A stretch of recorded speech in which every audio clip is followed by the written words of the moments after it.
So, first of all, welcome. Thank you. Great to see you again. And can we start? Can you talk to me about the impact report that's being announced at the event? So, what do you think are the most important points in your view? What I found the most interesting element of the impact report is that it shows that we have a very substantial share of cross-border participations. Mm-hmm. So that we were really helping for startups, for deep tech companies to create a European capital market. And that's for me the most striking feature. Right. Is that something that has increased over the years? Well, it's the first time we measured it, so it's hard to say okay. it's increased, but it was already at a substantial level. So the majority of companies we fund have an investor from another member state of the EU. And why is it important? Because, first is because it's important to create a specialized European market for deep tech capital. Right. It's also important that specialized VCs work cross-border. Mm-hmm. So that, for example, a Greek company in oncology gets also attraction with a French, a Dutch or a Swedish investor, because in some countries you have specialized VCs and others Right. not. So that's important, especially for the smaller countries, to have, let's say, investors from the larger countries. That makes perfect sense. And so the next topic I wanted to touch is sovereignty. This is something we talk about a whole lot, I think, and there probably will be a lot of talk about it here. But so in terms of ensuring the European technological sovereignty, how do you make sure that critically important companies, I don't know, like in quantum, in semiconductors and so on, they just do not, for example, get acquired by a US corporate? Well, let's start with the assessment is that the term sovereignty or strategic autonomy or strategic technological autonomy has become a far more important term than when the EIC was initiated. So in 2021, when we started, exactly 4 years ago, it was not the key term. The key term was how to survive the valley of death. Right. Now in 2025, the strategic autonomy or is the key theme, which leads to the selection of themes, which are more important, and also the selection of companies, which are more important. So are they really supported by European VCs? Are they industrializing Europe? Are they commercializing first in Europe? Those are becoming more important. And what is also important is that's more, let's say, on the protection side. So first you have to promote it. You have to fund the companies, otherwise you don't get anywhere. And the second thing is to protect it, meaning to assure that companies are not being acquired by foreign capital, and that they scale up in Europe. Well, there's still a lot to be done. So to let's say, inhibit transfer of knowledge or the coming in of investors from outside is one thing. The second thing is you can only do that in a sensible way if you have an alternative. Yeah, exactly. Otherwise, nothing happens. And so how do we scaling up funding in Europe is important as well. Yeah, and how do we get to an alternative? Because I think there is still so much more scaling money that you can get in the US than in Europe. Well, a very important difference between the US and Europe, Europeans are saving like hell. So an average European has something like 4 months of salary in savings. Or it can be even more, but we have substantial savings. Which is not the case in the US.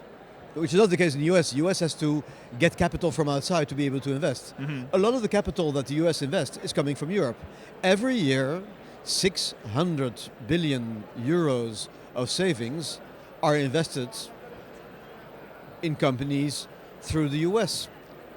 600 billion a year, that's 600 times our budget. Yeah. So if we are able to attract European savings, either, let's say, from individuals or from family funds or from pension funds here, that is basically the big challenge to organize in the next 18 months. And what I see is that especially pension funds are getting more sensitive of contributing to the autonomy of Europe, also in view of what happens in the US. Yeah, or with the US. I understand, but on that topic, and also when we talked last year, you mentioned the pension funds that are an important potential source of capital for companies scaling up.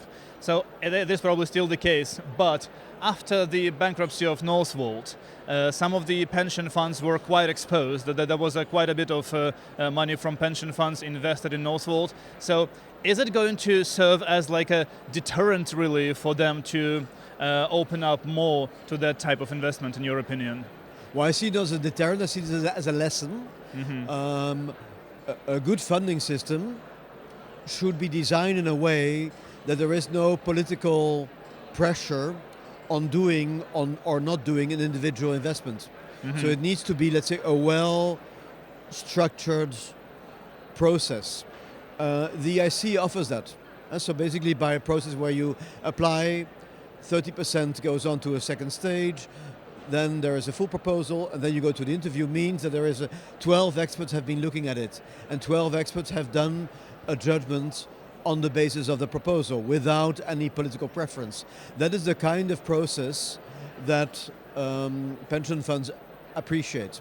So we have to design a system that has, let's say, a high level of objectivity, and we have to design a system where there's an active management of the portfolio, where program managers or where financial officers really are close to the companies and on top of them. Because in what you see in, let's say, some highly advertised cases, that the scaling up process was not well organized and not well supervised. So we have to organize, as a co-investor, we also to organize that supervision process. But do you mean then that in case of Northvolt, the process was not well enough organized? I'm too far from that to judge it. The two things I noticed, that I got comments that some investors were, let's say, politically incentivized or pressured to invest in Northvolt. That's not a good thing. Yes. And the second thing is that it is very likely, what I read from newspapers, that the scaling up process went too fast. So without securing each stage of development well. Right, I understand. And scaling up is a skill. I understand. And speaking of scaling up, so there's another announcement made at the event about the STEP Scale Up program, with several startups that are going to the next phase. I noticed that in the list of startups there were no startups working in defense tech. Was that a conscious decision? Like, was it just not part of the scope of this program? Well, it's a legal reason. It's very simple. The Horizon program, of which the EIC is a component and of which STEP is a component, has no legal basis to invest in defense companies. So it's illegally impossible. Hence, there was no one selected. Do you think this will change in the future? The Commission has published a white paper 2 weeks ago where they have put under discussion to lift dual use limitations. And there is also discussion from the European Defence Fund to also enable an accelerated type instrument. So that's something under discussion. We as a board of the EIC will prepare a statement or an advice on this in June. And a totally different question. Do you see, like, I've heard stories of people who work in the tech sector and also researchers in the US who are originally from Europe, that there is a pretty big sort of move that of these people returning back to the continent. Is this something that you are seeing, and is this something that you are working on encouraging perhaps? Well, you're the first one today who asks it, and saying that every day someone raises the issue. And also on the board we see daily impulses in our networks of people reconsidering their stay in the US. To be frank, a large number of them are Europeans that moved to the US and are now reconsidering coming back. Yeah, absolutely. And I think it would be a wise thing to look at what instruments do we have to enable the comeback of people to Europe or the transition of them. Let's say by now, all our instruments, like the accelerator, are open for anyone if they are willing to relocate to Europe. So there's no eligibility limitation on American companies moving to Europe, as long as they move to Europe once they are funded. Right, right. But I mean, as long as it's something that you think is happening, is this, you think, a positive thing generally for the ecosystem in Europe? Well, the ecosystem in Europe has major benefits compared to the US. One is that it is rather well integrated, and an event like this is an event where there are at least 27 nationalities and probably more walking around. So we have a very structured system in which we can match people very fast. That's one thing. We have, in general, a very good training system, from vocational training of people who can make things, absolutely, up to, let's say, PhD level, and let's say the whole vocational training system is much stronger in Europe than in America. We have a culture which is much more used to diversity, so how to adjust to different preferences. Right. However, we have work to do in improving the capital market, and the Commission is coming with good proposals on that. And of course, we have a single market, which is not always single. I think of medical devices, or where in each country you still need to go, let's say, through a process of being recognized for reimbursements. We have 27 armies. Yes. We have 27 infrastructure systems. So it is important that this Commission works really at improving the single market. Absolutely. And I also wanted to ask a couple of questions regarding the report that Deal Room put out a few weeks ago about startups funded by the European framework programs. One of the things that they wrote about at the very beginning of the report, in fact, was that only 5% of all the EU innovation funding under the framework programs has gone to startups. So only 5%, but at the same time, it had created a pretty outsized return and attracted a lot of private investment. So how do we change that it's only 5%? How do we increase that number? How do we increase that share? Yeah, take care. So what you look at is figures of the entire Horizon program, Pillar 1, 2, and 3. We, as Pillar 3, basically only fund startups. Right. So I'm just calculating. So a substantial part of those 5% is the EIC accelerator, because they are all startups. And indeed, one of the interesting things is to improve the flow between the second pillar, which is these large collaborative projects, into the third pillar. However, you will see them here as well. There are a number of beneficiaries of the accelerator which were part of Horizon. But for example, one of the companies, I know them because the founder was in one of my projects 15 years ago. Oh, okay. There's 15 years gap between their participation in FP6 and being an accelerator. So it also takes time to transit from fundamental research or collaborative research to a company case. Right, right. No, okay, that's a good point, So there are, let's say, good routes, but we should work on having more plans. Right.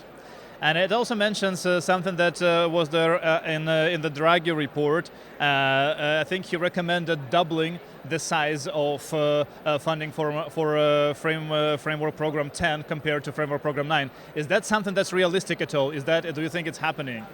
No, let's be precise. The argument we made is that if we wish, or if one wishes, that the EIC instruments had the same success rate as Horizon overall, then a doubling of the budget would be required.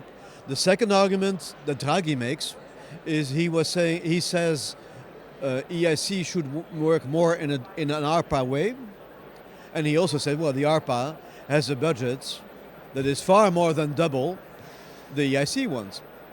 So besides aspects of independence and more power to program managers to stop or to boost projects, well, the difference between ARPA and the EIC is also a budget size.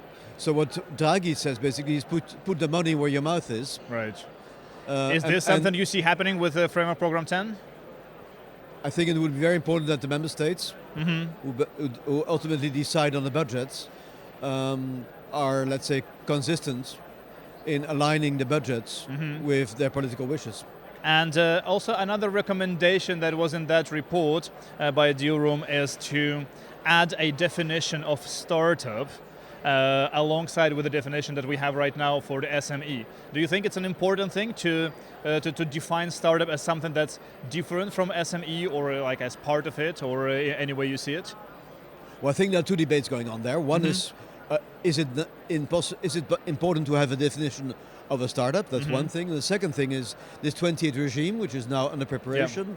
Would that cover startups, or would that be a system available to any type of company, if justified that they need a European company status?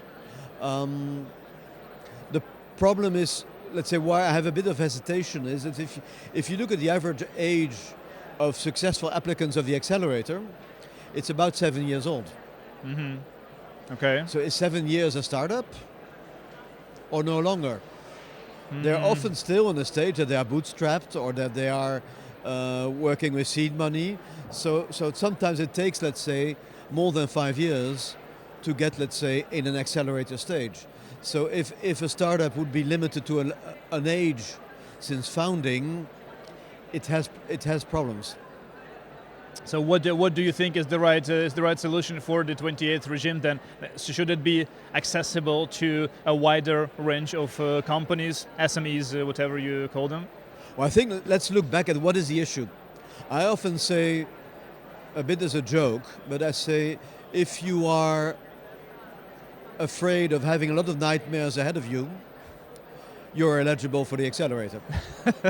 Because, so basically what we want to address, and I think the 28 regime wants to address as well, is to have a specific system for companies that are having a deep valley of death ahead of them and need a number of facilities to enable to postpone, let's say, a number of obligations.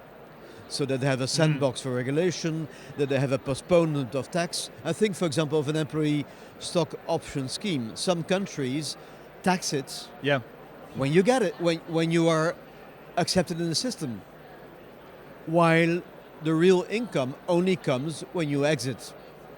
So let's say if at all. So the management of time is essential. So if a 28 regime basically postpones a number of obligations, that would be a good thing. Because, for example, you have countries, I was a startup myself. When I started up, I knew that the first 3 years I had a relatively flexible tax regime.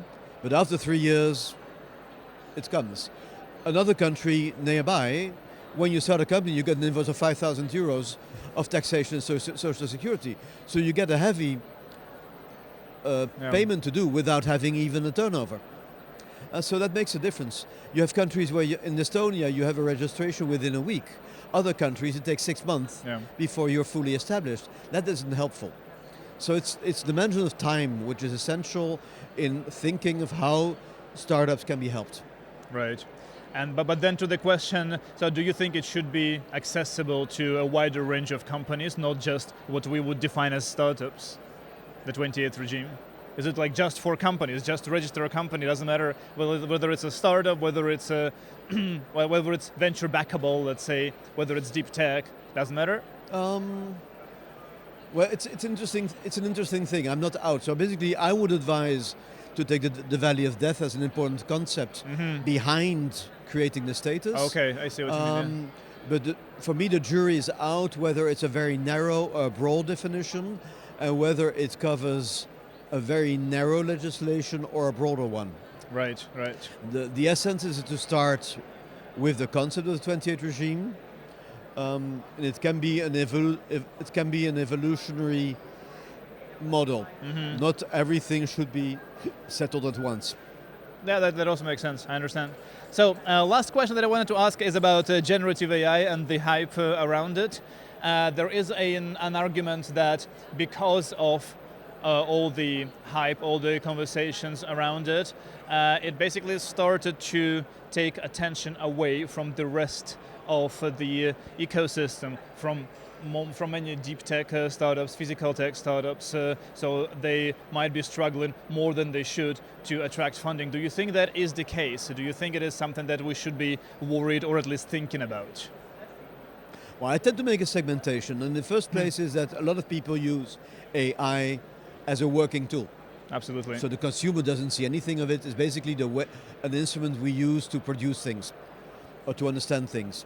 A lot of our beneficiaries, 702 companies, use AI to reduce the number of scenarios in developing a polymer or understanding a medical issue. So that's, I think there should be a lot of space to use AI as an instrument as we use WordPerfect or Excel. That's one thing. The second thing is that I see a strong market in Europe for niche AI tools. And we will launch end of the year. There's a call, for example, for developing foundational models in medical diagnosis. Okay. So I've seen, we have a number of companies already there. It is a huge saving in time if you read faster diagnostics, images of lung cancers or of colorectal cancer or breast cancer. And so it's a huge improvement of productivity in the healthcare system to have better medical tools. Another area where it's also niche is using AI in improving industrial processes. So that's something where Europe really has, because of the deep technology we have on medical, the quality of the databases we really have something to win.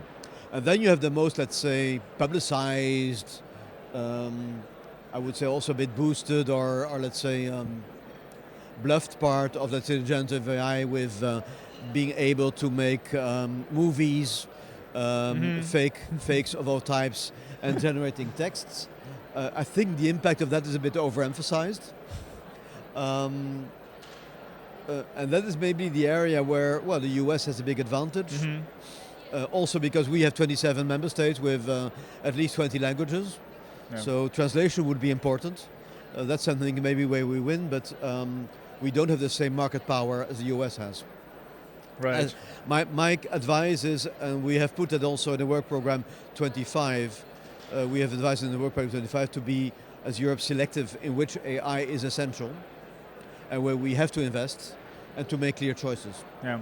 But do you feel like at least some money that should have been or could have been used to invest in more like deep tech solutions is being siphoned by the new AI tools that might not necessarily be as useful at the end of the day?